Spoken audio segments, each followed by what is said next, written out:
Sesaat lagi kita ikuti penyampaian informasi dan peristiwa-peristiwa penting yang terjadi di Kabupaten Bone dalam Warta Bone.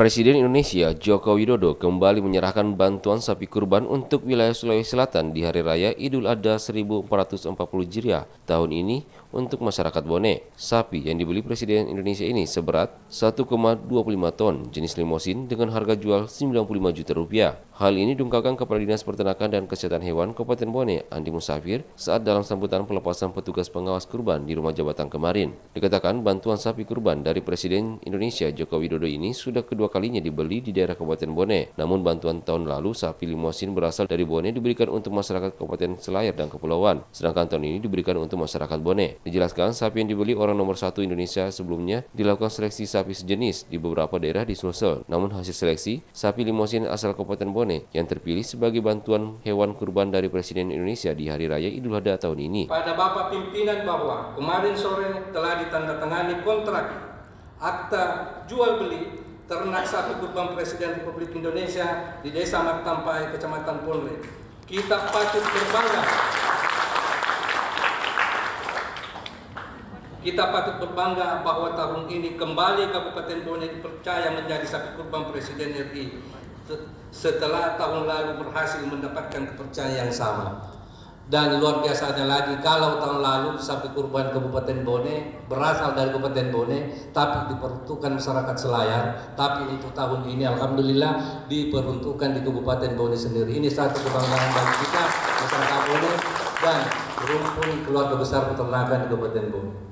Andi Musafir mengaku bangga dengan dipilihnya Kabupaten Bone hingga kedua kalinya oleh Presiden Joko Widodo sebagai daerah asal bantuan hewan kurban untuk wilayah Sulawesi Selatan. Hal ini menandakan bahwa Kabupaten Bone merupakan sentra produksi sapi yang berkualitas, bahkan sebagai daerah penyokong kebutuhan daging bagi daerah Sulsel dan Kalimantan.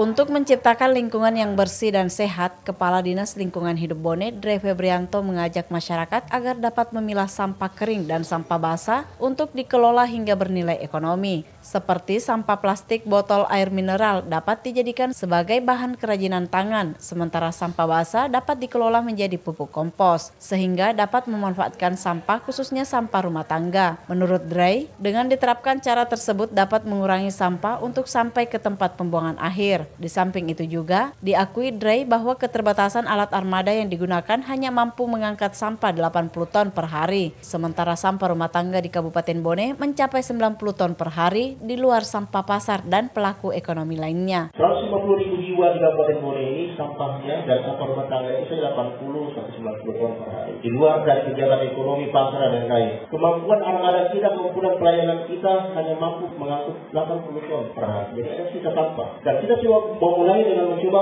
menggalakkan sampah menjadi sebuah sistem ekonomi sirkular. Lebih lanjut, Dre Febrianto mengatakan, permasalahan sampah di Kabupaten Bone tidak dapat diatasinya dengan bekerja sendiri, tanpa adanya kesadaran dari masyarakat untuk memilah sampahnya sendiri, terutama sampah dalam rumah tangga. Untuk itu, ia berharap agar masyarakat dapat memilah sampahnya dan mengelola hingga dapat bernilai ekonomi. Terima kasih Anda telah mengikuti Warta Bone hari ini.